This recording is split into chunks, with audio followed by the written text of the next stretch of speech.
Okay, so what we're going to start talking about today is something completely different. So the course starts with techniques of integration, where we just review ones from Calc 1, and then we talk about U substitution, which is what we've done so far. And then we actually move to applications of integration next. And then we'll go back to more techniques of integration later in the course. So we're going to start talking about applications.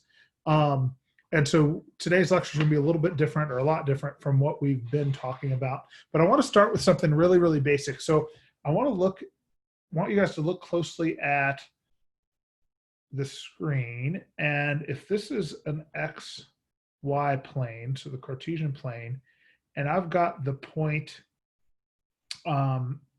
here that is, let's say, the point 9 comma 7, and then I've got the point here that is the point, let's make that, sorry, 9 comma, we'll say 8, and then this is the point 2 comma 8. Okay, I want to know what the distance between those 2 points is.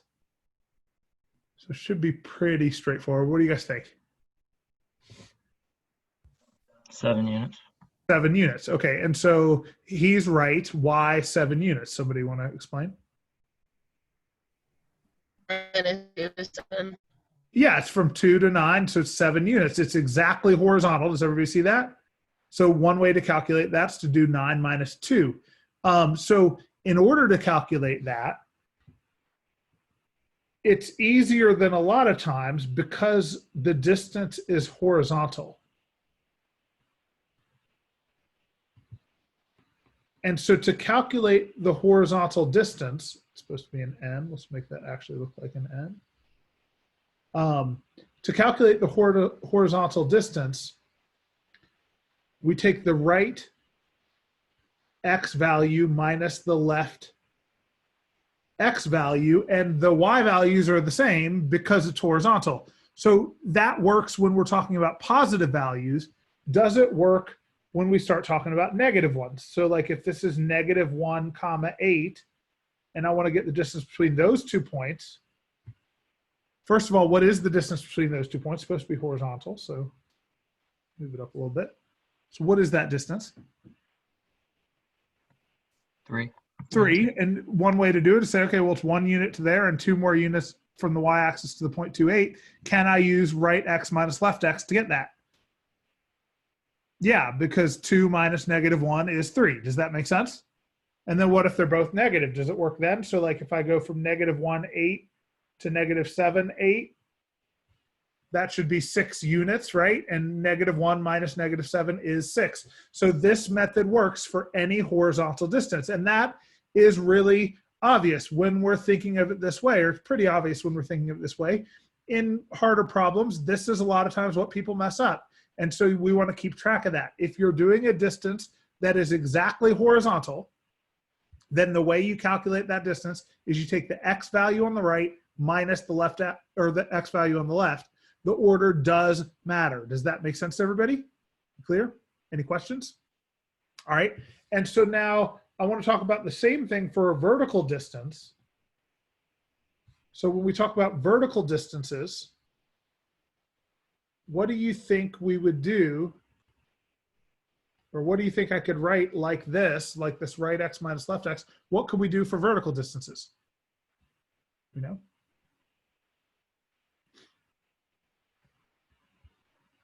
Somebody can figure this out. What do you guys think? Your top y minus your bottom y. Yeah, the top y minus the bottom y. Good. A couple people said that. So take the top y minus the bottom y, and let's double check that it works. But first of all, if it's vertical, the x's are automatically the same. If not, it's not vertical. Does that make sense?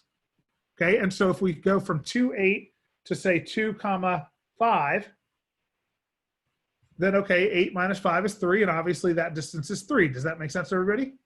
So it definitely works when we're talking about 2 positives.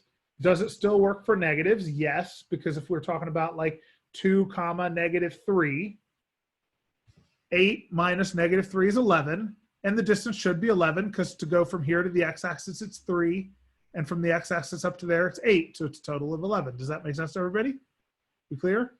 And we can make a similar argument and show that it works for two negatives. So again, this is stuff you probably knew if you thought about it before today, and it's stuff that you will continue to know, but it's very easy to get backward, and it's very easy to subtract the wrong thing when we're talking about this in a more complicated context. So we'll be doing lots of distances over the next week or so when we're dealing with problems involving area and volume. That's what we're moving into, is problems involving area and volume. And basically everything you do in those problems is calculating one of these two types of distances, or several of these probably, but a horizontal distance where you do the right x minus the left x, a vertical distance where you do the top y minus the bottom y. It's very important to keep that order the way that it should be. And it's important that you're only worried about the y values when you're talking about a vertical distance. You're only worried about the x values when you're talking about a horizontal distance. Does that make sense to everybody? We clear? Okay, so then we're going to look at kind of a weird problem. So I want to look at this graph where we've got y equals, that's not a great picture. Make it a little better. I'm struggling today, sorry. All right, we're gonna go with that. So let's say this is y equals x squared plus 3. And let's say this is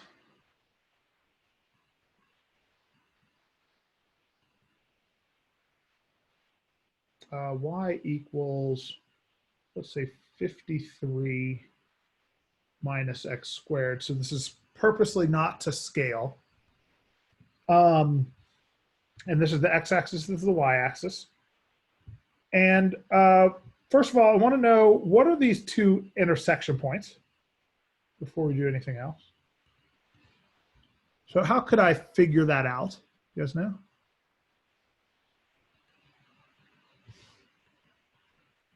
Set them equal to each other. Yeah, we're going to set them equal to each other because the y values would be the same there. So to get the intersection points, we're going to go 53 minus x squared equals x squared plus 3. To solve that, I'm going to add x squared to both sides. I'm going to subtract 3, divide by 2, and take the square root of both sides and get x is plus or minus 5. Or you may have learned a different way to solve that, but we get x is plus or minus 5. This point is obviously the point where x is 5 and y is 28. How would I know that y is 28 there? Plug it in. You plug it in. And which one do I plug it into? Or does it matter? Doesn't matter. It doesn't matter because they're intersecting. So in fact, if you were doing this on a test or something, it would be smart to plug it into both of them to make sure that you get the same thing. And so this is 528. And then if we plug in -5, we get 28 as well. So we get -5 comma 28. Does that make sense, everybody? We good? All right, so that's not actually what I want to talk about, but if those are the intersection points, okay. Now I'm going to put a point in red up here, and I'm going to put a point in green down here. And so what we're going to know about those 2 points is I'm going to tell you the x value for those 2 points. Does that make sense? And the idea is that this x, even though I've drawn it here where maybe that's like -2 or -3, the x actually could be anywhere from -5 to +5. So anywhere between the intersection points. Does that make sense? So I might tell you that x is actually 4. And even though I've got it drawn over here and 4 is really over here, the red point should be enough to figure everything out, and the green point should be enough to figure everything out. If I just say, okay, x is 4, because the picture is basically the same over here. Do you guys get what I mean? As in, we can see what curve the red point would be on and what curve the green point would be on. Does that make sense to everybody, what I'm saying? Okay, and so we're going to do several problems. And it's going to be kind of weird, but what I want to know is I want us to find the distance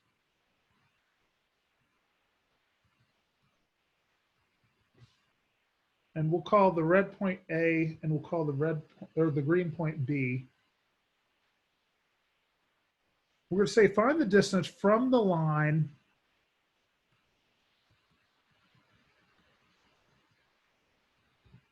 We're going to go with y equals 58 to each point.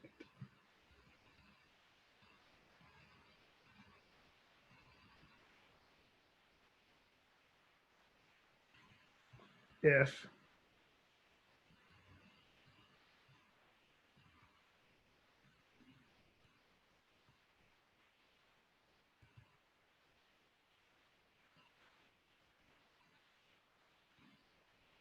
okay, so let's talk about exactly what I mean here. So we're going to find the distance from the line y equals 58 to each of those points, to A and to B, if those points are where first x is equal to -2. Okay, so let's back up and talk about this one together, and then I'm going to give you a few I want you to try. So first of all, the line y equals 58, what does that even look like? Is that, somebody tell me, what is y equals 58? Horizontal line. It's a horizontal line. And where is it in relation to this region, to this diagram? So what's Wouldn't it be this? just above that?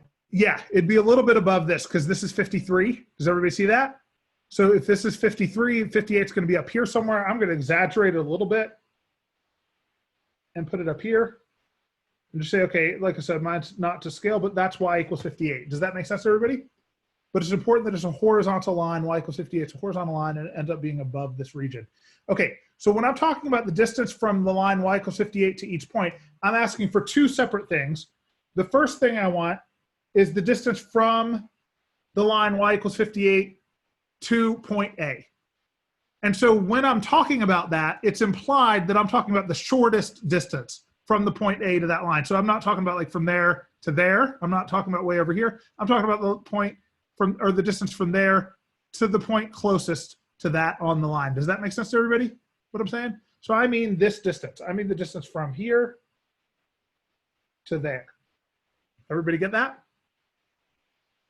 Okay, and so how is that related to what we're talking about up here? Is that one of these types of distances? Is that a horizontal or vertical distance? Or is this something else completely unrelated? Or does this have more to do with U sub from last week? Like, what is this? Vertical distance. That's a vertical distance. So the way you take a vertical distance is you take the top y value minus the bottom y value. Does that make sense? Well, okay, within this red distance on the screen, what is the top y value within that distance? 58. 58. Everybody see that? Okay, so the top y value is 58. The bottom y value is whatever the y value is right there, where the mouse is. Does everybody see that? Can I figure that out? Or do I know that already? I don't know that already, but how could I figure that out? Plug in x equals -2. Plug in x equals -2 because I know it's on this parabola. Does that make sense to everybody? Okay, so if I plug it in, where do I plug it in? Do I plug it into this equation? Do I plug it into this equation? Do I give up because I don't like graphing? Where do I plug it in? Plug it into y equals 53 minus x squared. No, Perfect. Plug it into y equals 53 minus x squared because x is -2. This will tell me what y is on that parabola. So that's 53 minus 4, which is 49. Does that make sense to everybody? And then 58 minus 49 is 9, I think. But we're going to do a lot of these.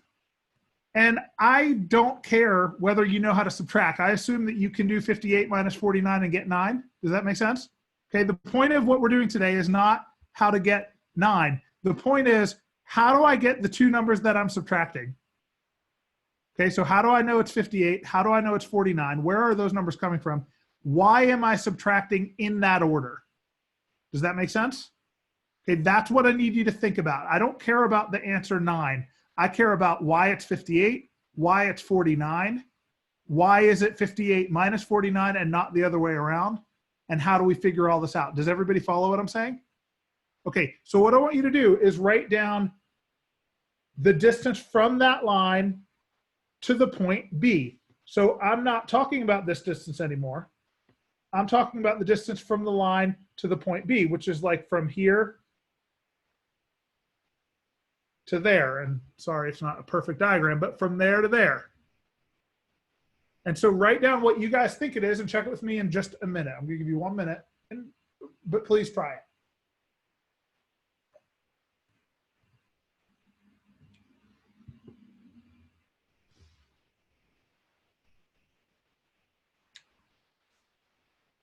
Okay, so this is again a vertical distance. So you take the top y minus the bottom y. Within this green distance that I've got on the screen, what is the top y here? 58. 58. What is the bottom y within this distance? 7. 7. Really good. Whoever got 7, he's right. Somebody else explain how to get 7.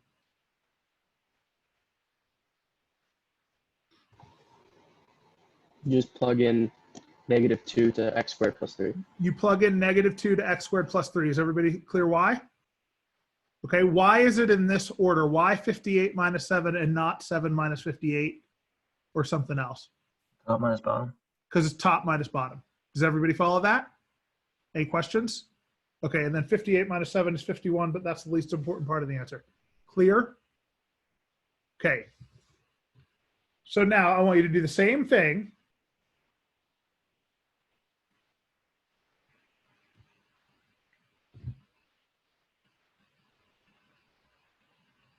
Okay, except I want you to figure it out where x is 1 and then where x is 4 pi over 91. Okay, so I've got 118 on mine. I'm going to give you till 120, so a little less than 2 minutes, and let you guys try that for point A and for point B.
Okay, so let's talk about it. So even though I've got these drawn in the second quadrant where x is clearly negative, if x is positive 1, it would just be a red dot over here and a green dot down here, but it would be functionally the same diagram. Does everybody get that?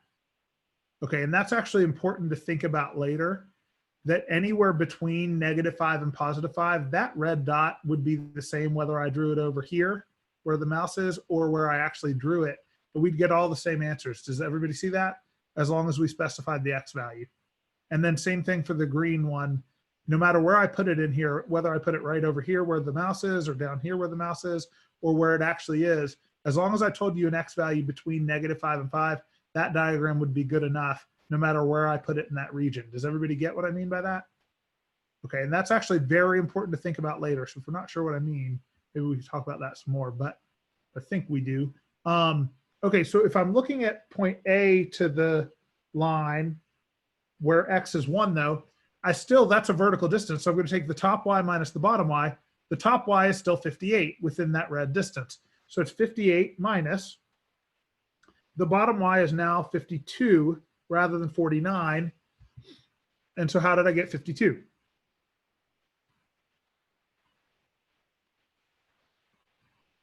What do you guys think? Did you guys get 52? All right, how did you guys get 52? You plug it into 53 minus x squared. Perfect, you plug it into this one because it's on that parabola. Does that make sense to everybody? All right, and then, okay, 58 minus 52 is 6, but again, we don't really care about 6. And so then, okay, for point B, it's 58 minus 4, which is then 54 because it's the top y within the green distance. That's still 58 minus the bottom y within the green distance, but that's the y value on this parabola. So I'm plugging 1 in there and getting 4. Does everybody follow that? Any questions? Again, the important part is not the fact that the answer is 54, it's that it's 58 minus 4. So it's important the order that I'm subtracting that in and how I'm getting each of those values. Everybody clear? Any questions? Okay, so now 4 pi over 91 is a ridiculous number that is somewhere very close to 0, but it's over here somewhere. That makes sense? It's like what, roughly 12 over 91, so it's pretty small. So all right, whatever, it's the same thing. So for point A, it's the distance from the top y, or the top y minus the bottom y. So it's 58 minus, well, the bottom y is whatever I get when I plug this ridiculous number into 53 minus x squared. So 53 minus 4 pi over 91 squared. And I don't want to figure out what that is, so I'm going to leave it. Does that make sense to everybody? Again, important part is how do you get these numbers? Where are you plugging them in? The order we're subtracting them in. Certainly the point is not to simplify 4 pi over 91 squared. We don't care about that. Is everybody good? Any questions? Okay, so for point B,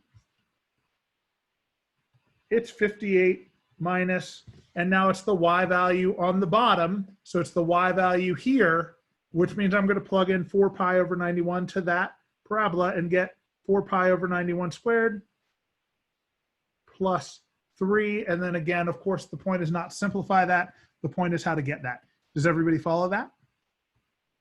Any questions? Okay, so the fourth problem I want to talk about, whoops, let's do it in black.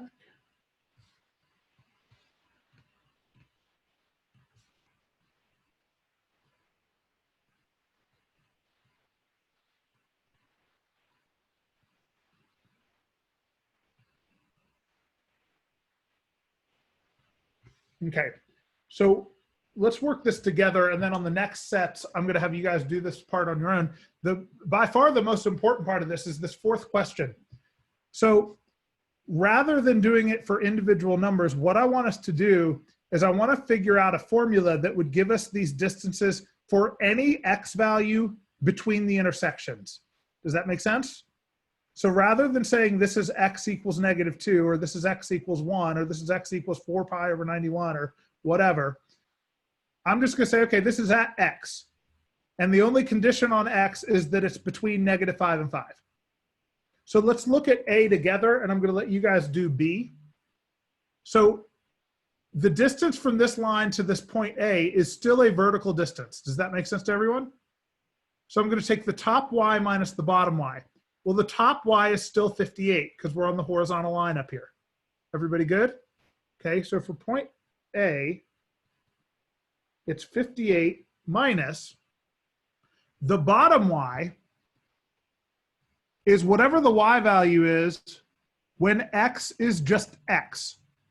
So whatever x is, what is the corresponding y value at this point for any given x? 53 minus x squared. 53 minus whatever x is squared. Does that make sense?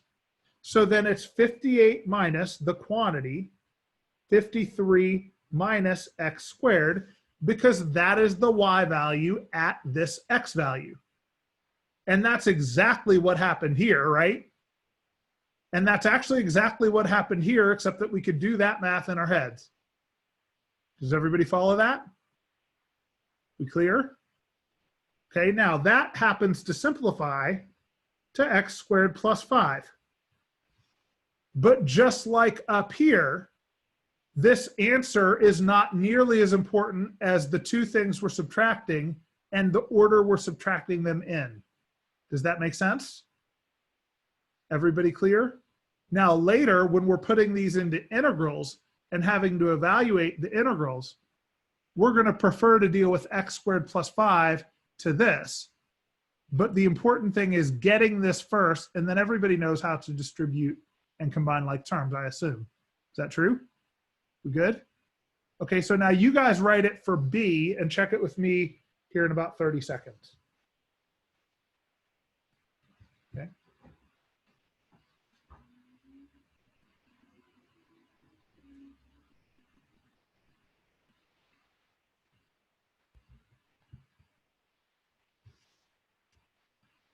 If you have a question or are confused, please ask.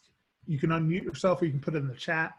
If you want to just send it to me, that's fine, and we don't have to say who's asking. But please ask if there's anything that's confusing, because this is going to build very quickly. Okay, so we're going to be using this stuff a lot. All right, so for point B, we're looking for the distance from the line y equals 58 to the point B. So again, it's a vertical distance. So you take the top y, 58, minus the bottom y.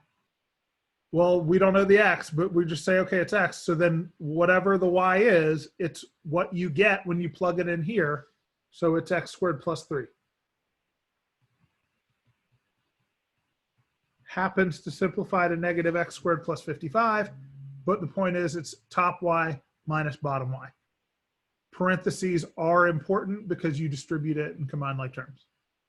All right, any questions at all so far? We're all good?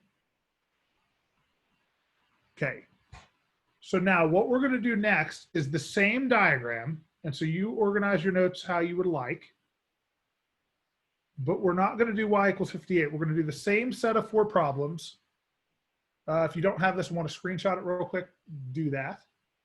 Or you can watch this later. But I'm going to erase these answers. We're going to do the same 4, but a different line. So instead of y equals 58,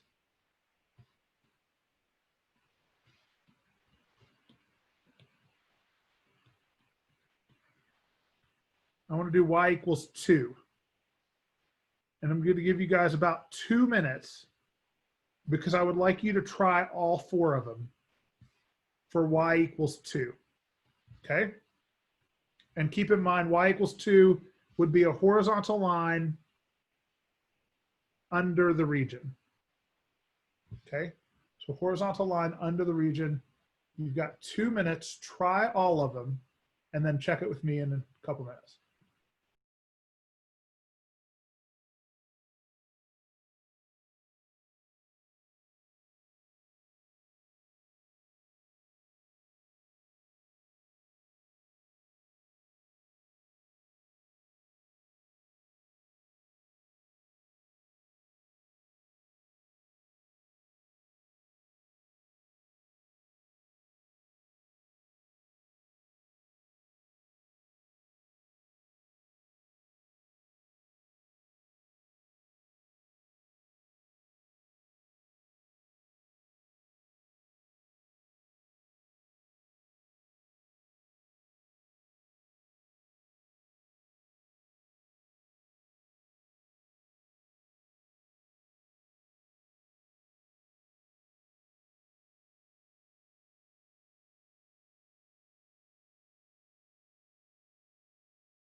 All right, so I'm going to start talking about them. If you're good, keep working. But let's look at this. So now we're talking about still two distances. So for point A, we're talking about the distance from here to here. And for point B, we're talking about the distance from here to here. Okay, again, both of these are vertical distances.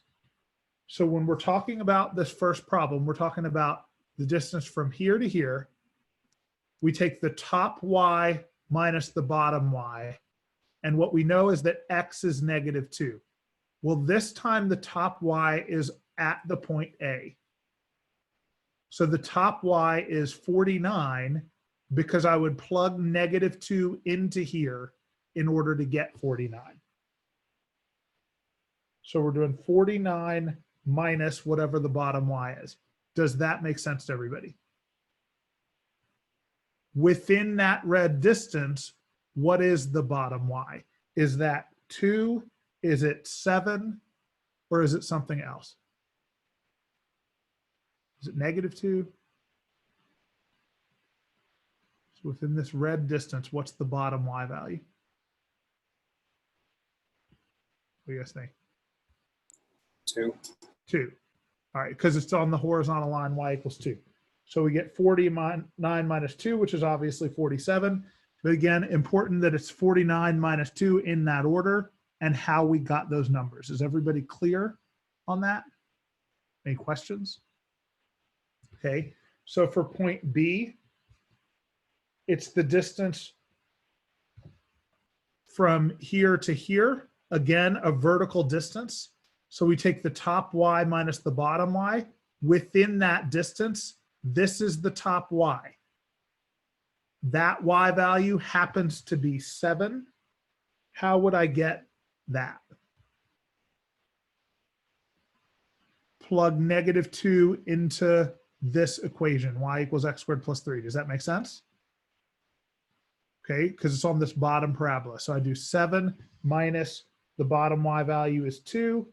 Obviously that's 5, but again, the importance is how you get those numbers and the order of the subtraction. Everybody clear? Please ask or wave or type something in the chat if you're not sure on something. I will explain it again. Are we good? All right. So for x equals 1, same idea. So we're going to go distance from here to here, still vertical. So top y is at point A. The top y happens to be 52. The bottom y is 2. And so we get 50. For B, we have the top y is 4 because we plug 1 into that bottom one. So 4 minus 2. Answer is 2. Questions on that? Are we getting that? You guys getting it? Okay. Okay, on the next one, we've got 4 pi over 91. So we've got A, the distance from the top y to the bottom y, top y minus bottom y. So we get the top y is 53 minus 4 pi over 91 squared.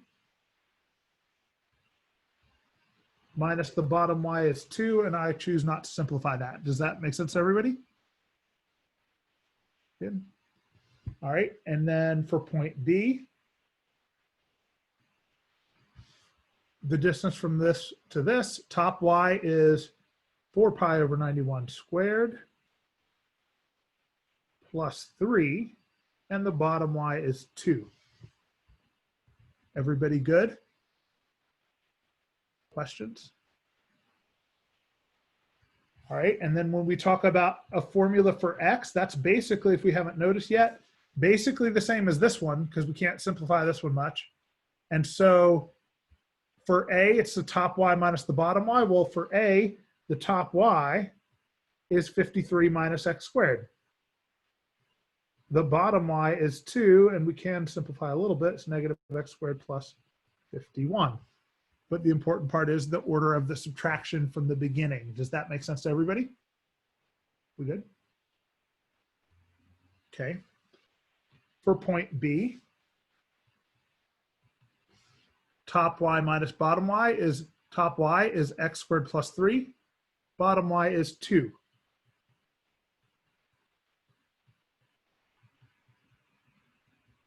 Simplifies to x squared plus 1. But again, the important part is this setup. And it has to be that order. Does that make sense to everybody? Any questions at all? How many of us, of the ones I can see, are getting these? Are we getting most of it? Okay. Okay. Please ask if there's any questions. Everybody's good? Okay. Now, what if it was instead, so I don't want to actually work this one, but what if instead it was y equals -6? So like down here, y equals -6. How would these be different? So like the line up here is y equals -6. What do you think? Shifted 8 down. Yeah, okay. So, well, yeah, but how would these answers look different? How would these setups be different? Like still these parabolas, but instead of y equals 2, y equals -6. Same Instead of minus It's gonna be 2. +6. Yeah, it'd be minus -6, which would be then +6. Does that make sense?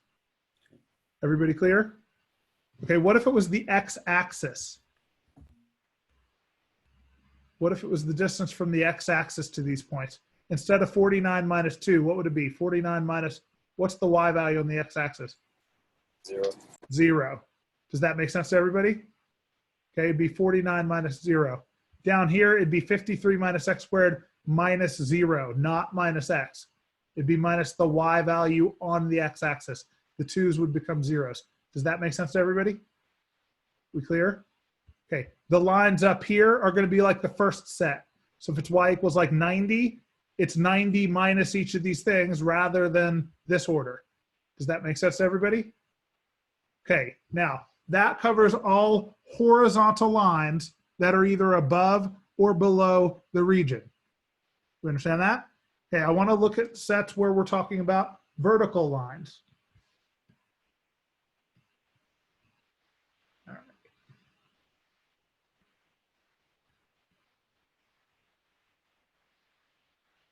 Put green point B back on here. So same points A and B, but now we're going to do y equals, or I'm sorry, x equals 8. And I want you to not work all of these. I want you to work just problem 1. I'm going to give you 1 minute. Just problem 1 and do not work ahead. Normally I like you guys to work ahead. Please don't. Work just problem 1 and check with me in 1 minute.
Okay, so let's look at this. So please, this time, everybody stop working and just watch the screen for a minute, okay? So please, whatever you're doing, let's watch the screen. Okay, so we're finding the distance from the line x equals 8. Everybody clear? That's a vertical line to the right of the region. Probably not that far, but this is not scale. Everybody clear? Okay. Now, the distance from the line x equals 8 to the point A, that is this distance. Is that distance vertical, horizontal, or something else? Horizontal. Horizontal. Let's scroll back up to what we were talking about at the very beginning of class today. To take a horizontal distance, you take the right x minus the left x, and you don't use y at all. Does that make sense? Y is automatically the same because it's horizontal. So right x minus left x. Now, within this distance, the right x is 8.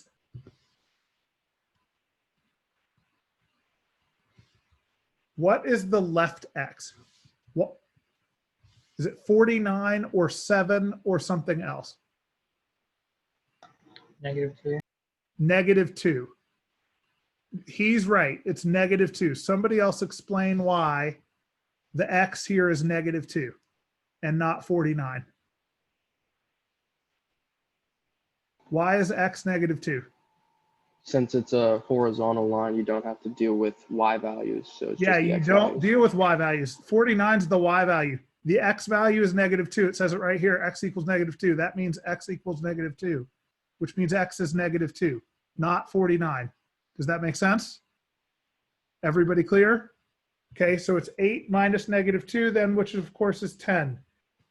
But it's the fact that you subtract in that order, right x minus left x, and how you get those. You get 8 because that's the number we gave you. You get -2 because you don't plug it in. Does that make sense? If you were to plug it in, that's giving you y. So then, okay, when we talk about point B, that's this distance, right? That's pretty similar. And by pretty similar, I mean exactly the same. Are we clear why it's exactly the same? Everybody good? We're sure? Okay, so these are both the same answer because how high they are, what y value they're at doesn't matter. It matters what x value they're at. And so these are right above each other. So when it's x equals 1, both of them are the same again. It's going to be 8 minus what? 8 minus 1, good. Which is then 7, but that's for both of them. Everybody clear? What's this one? 4 pi over 91. 8 minus 4 pi over 91. Yeah, 8 minus 4 pi over 91. Does that make sense to everybody? So then if it's at any x between -5 and 5, 8 minus what?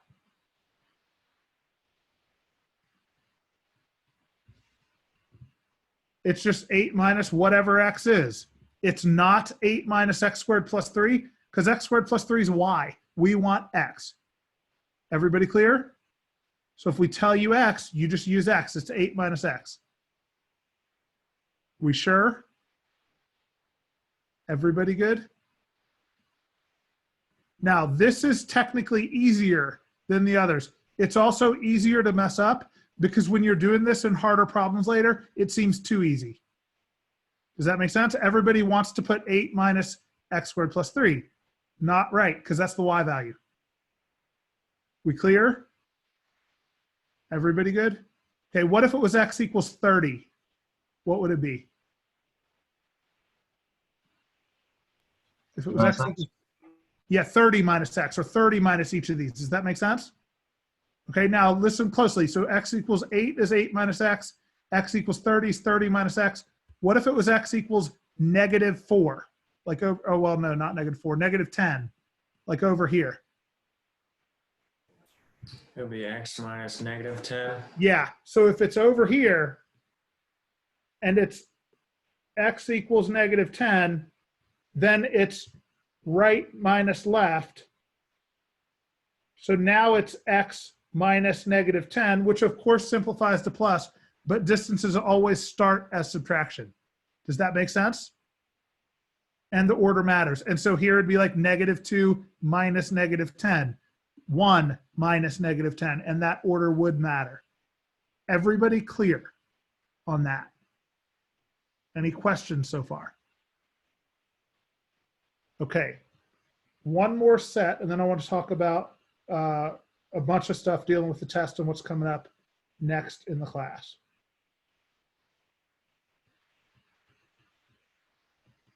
All right.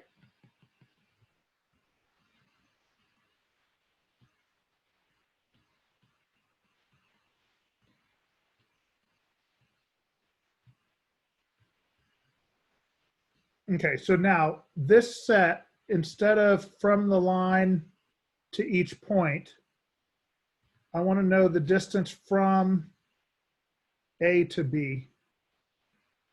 Okay, so the distance from point A to point B for each of these four things. And again, I'm going to give you 1 minute this time, but the distance from A to B and not a line that we're revolving, or not a line that I've given you.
Okay, so when we're doing this, we're looking at this bright pink distance.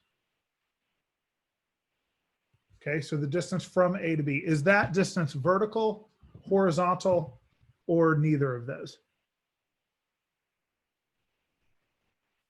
Vertical. Vertical. So to do vertical, you take the top Y minus the bottom Y. So we need to get the Y value here. So should I just put -2, or do I need to plug it in somewhere? I need to plug it into this one because this gives me the Y value. Does that make sense? Okay, so that's going to get us 49 minus 7, because the bottom Y value is the Y value at B, which is whatever you get when you plug it in here. Does everybody follow that? Okay, for X equals 1, it's 52 on top and 4 on bottom, so 48. For this one, it's 53 minus 4 pi over 91 squared, minus the bottom, 4 pi over 91 squared, plus 3. And then if you would like to simplify that, feel free. But does everybody follow that? And then this one is 53 minus x squared, minus x squared plus 3. And we should simplify that and get -2x squared plus 50. But it is still more important that we do top Y minus bottom Y, and that the order matters and that the parentheses are important. Questions? Everybody good to there? Okay, now I've got several things I want to talk to you guys about. So please stay on because this stuff's important. You guys have your first test next week. So we're kind of going to start getting ready for that. But any questions on this before we move into talking about what's coming up? Okay, so we all know at this point that the homework is going to have once a week deadlines. So the homework I'm assigning this week is technically not due until next Monday night. So we'll normally do Monday night because that'll let you come ask questions on Mondays. This week we did Tuesday because of the holiday yesterday. So normally Monday night. So I do have the next homework assignment up. You actually should have gotten an email from Crowdmark at noon today. It automatically sent you today's homework and tomorrow's homework. You can also access Crowdmark assignments by going into eCampus. We're going to use Crowdmark when you have written assignments rather than web assignment. So we don't have a web assignment for today. You have a written assignment instead. I want to show you this written assignment. It's in Google Drive, but it is this worksheet. If I can get this shared right. Oh, it was minimized, that's why. Okay. Are you guys seeing this worksheet? Yes. Yeah, I can see it. Okay, cool, thanks. Okay, so the way this worksheet works is up here, I've got a region drawn similar to the one real similar to the one we just did. I should have made it a little bit different, but my bad. Real similar. So this does not go through 0, 0. It's also not to scale. It's x squared plus 4, and this is 22 minus x squared. And so first thing I want you to do is find the intersection points. Now, instead of labeling a point A and a point B, this worksheet is referring to this rectangle, and it's referring to the top of the rectangle, which would be like point A today, and the bottom of the rectangle, which would be like point B today. Does that make sense to everybody? We clear? Okay, this dx comes into play only one time on this first set, and then I give you dx the rest of the time, it doesn't matter. So the height of the rectangle, that's like the last set we did in class today. Does that make sense? Okay, so the distance from A to B. And so the last set we just did at these 4x values, like we did 3 of them today, and then a formula for the height for any x between the intersection points, that's like part D today. Does that make sense? Everybody clear what I'm talking about? Okay, and then it's also asking about the area, and I want you to think about that and see how the height would be the distance from A to B, and I want you to think about how the area of the rectangle is related to that, and then maybe ask me tomorrow if you're not sure, but think it through tonight first. Does that make sense? Okay, and then these are 4 more sets. So this is a set for y equals 30 to, it says the top of the rectangle, that's like A, the bottom of the rectangle, that's like B. dx, even though it's given, will not matter on problem 3. Does that make sense? And then problem 4 is a formula for that. The next page, same stuff, except now y equals -8 at these 4x values, and then the formula, and then several more different lines you're talking about. Does that make sense? So just like class today. Now, this will be due on CrowdMark, and you upload pictures of this. It's pretty easy to figure out. If you have a printer, I would recommend that you print it. Please do not go buy a printer, and please do not put yourself in an unhealthy situation to use a public printer if you don't feel safe doing that. You are welcome to just handwrite this on scrap paper. Does that make sense? Okay, whatever you want to do is fine. Obviously, if you have a printer, I think that's probably the easiest thing, but I do not want you to go buy one or anything like that. There's no way for me to give you a hard copy of this. So if you want a hard copy, figure that out. Or if you have a screenwriter, you can do that or whatever, but you're also welcome to just write it on paper, and you do not have to recopy the problem for me. Does that make sense? Okay, whatever you want to write down is fine. The other thing about this is the numbers that you get, you're welcome to use a calculator to compute the numbers, especially when I'm giving you things like 1.5 and 0.2. I don't care about that. What you want to focus on is what are you subtracting and how are you getting them, just like we were talking about today. Does that make sense? The actual numeric answers don't matter that much. We clear? Okay. The other thing about this worksheet is that after tomorrow, it's going to be pretty irrelevant. Well, that's not true. It's the basis of what we're doing for the rest of the time. But like if you do hold this off until Sunday, it's not going to help you at that stage. This only helps before what we're doing tomorrow. So I would strongly recommend that you do it tonight. And I know it looks really long, and it kind of is going to take a while. So if you don't have time to do every single problem tonight, please do some of each set tonight, okay? Because this is kind of stuff we're going to build on tomorrow. So it really won't help you if you're doing it next week. I understand you have other classes, and I'm not going to make you hand it in early, but I would strongly recommend that you get it out of the way tonight, because this worksheet is going to make a lot less sense in another week, or at least it's going to be a lot less helpful in another week. Does that make sense? All right. So anyway, that's this part.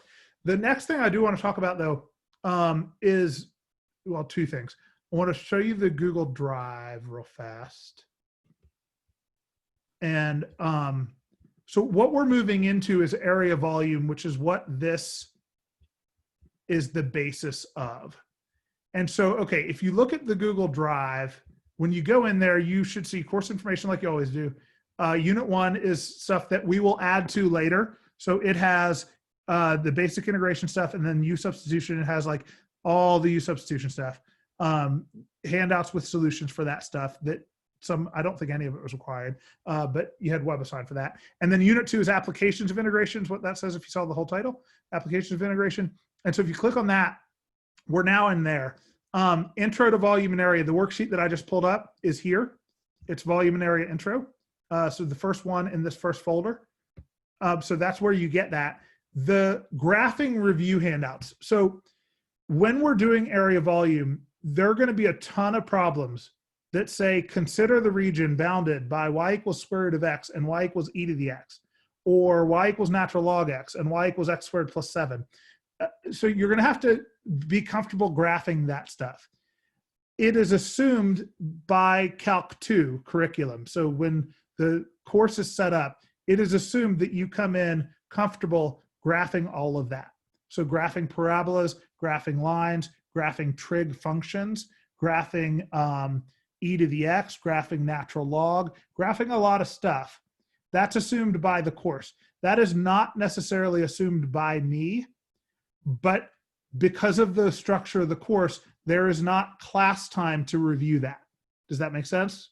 Okay, so what I have done is I've put in here graphing review handouts. The department handout is a list of graphs that are technically fair game for any exam. That anything on that handout, you have to be comfortable. You're assumed you should be able to graph that by hand. Does that make sense? Okay, this review, graphing review and solutions, is a review that I put together where it has some practice problems and answers. You know whether you remember how to graph y equals cosine x plus pi over 2 or not. Most of us, my guess is well over half, do not remember how to do that perfectly. Does that make sense? Okay, and that's completely fine. I would recommend you spend some time with these if that's the case.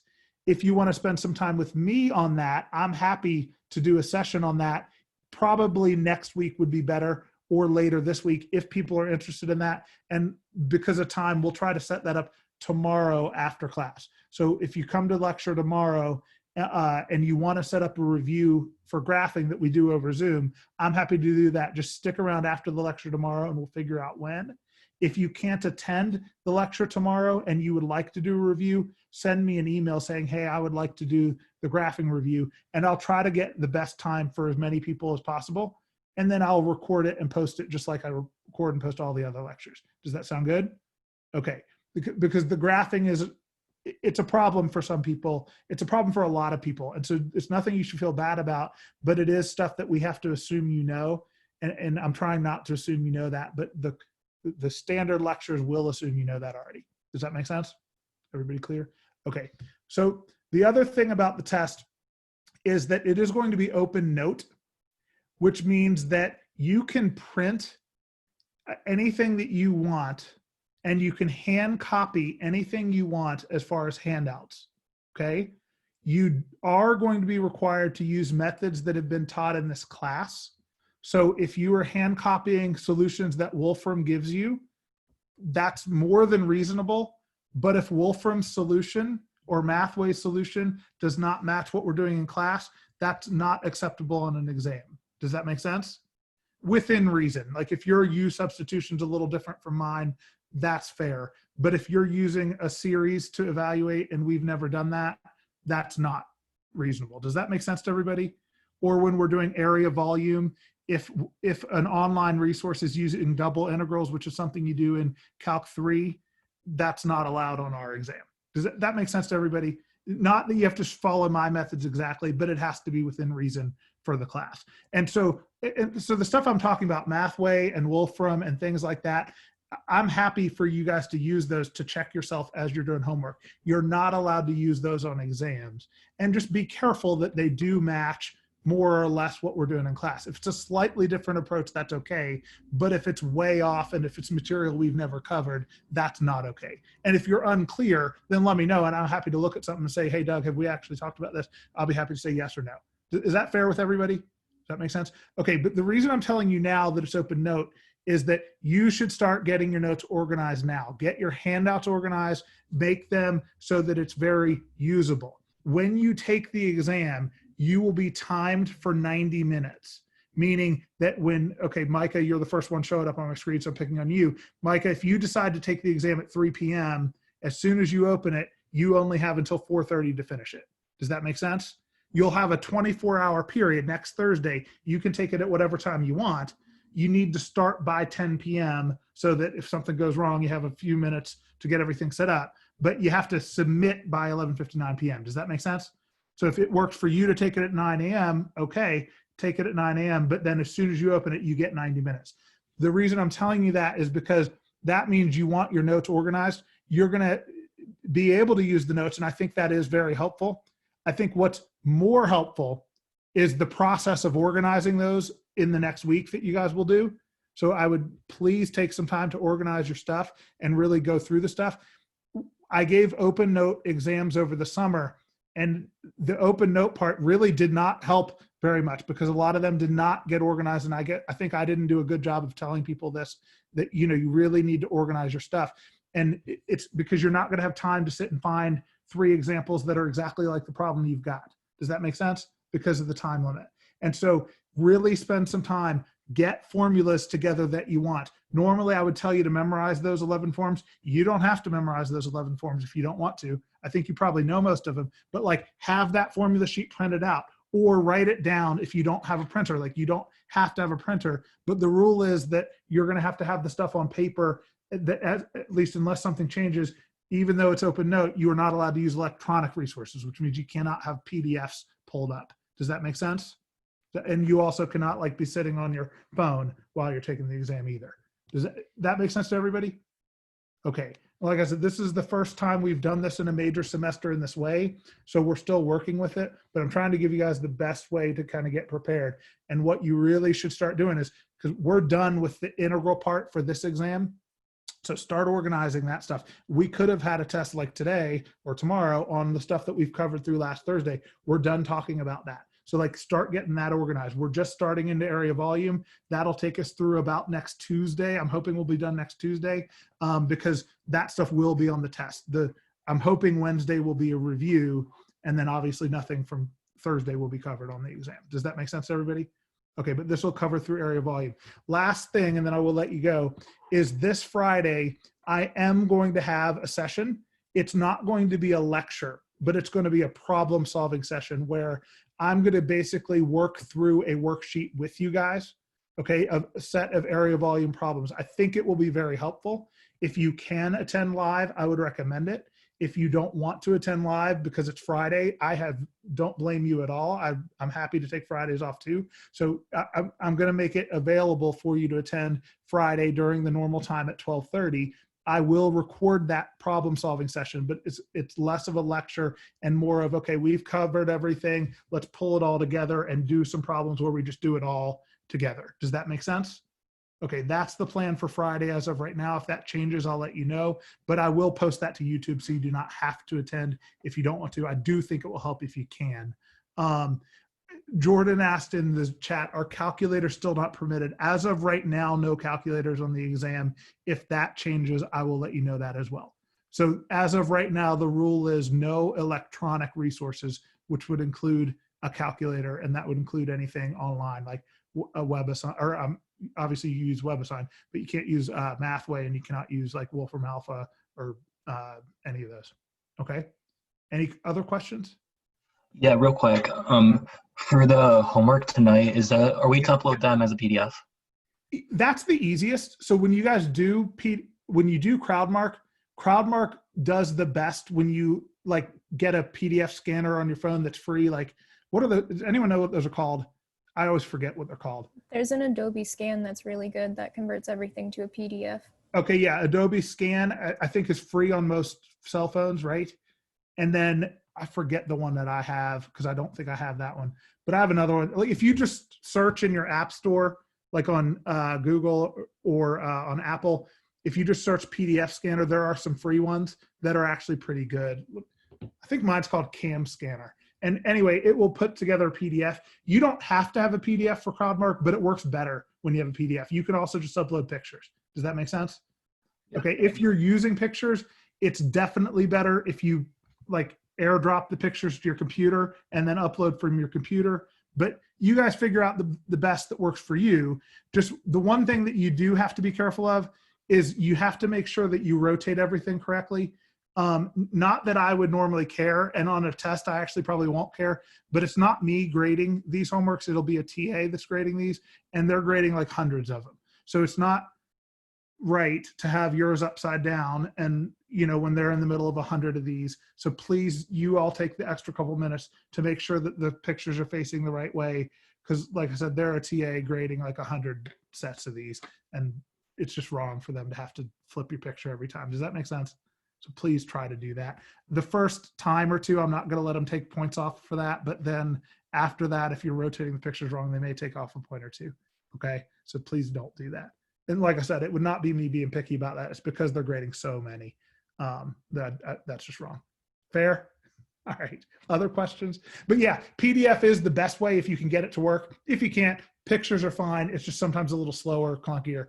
CrowdMark, has anyone used it in here before? Overall, I think it's pretty good. Sarah, you're shaking your head yes. It's pretty easy to use? Okay, yeah. Anything that I'm not thinking, I never use it on the student side, obviously. So like, I'm trying to think of stuff that comes up. Usually it works pretty seamlessly. I do think it's easier to use it from your computer than from your phone. A CAM scanner is what Ali just said is the free PDF scanner. So if you can get that is the one I have. It's really good. But don't pay for anything. You definitely don't need to pay for a scan app or anything like that. For this class, you do need a way to take pictures, but I assume your computer or phone does that. Does that make sense? Okay, other questions?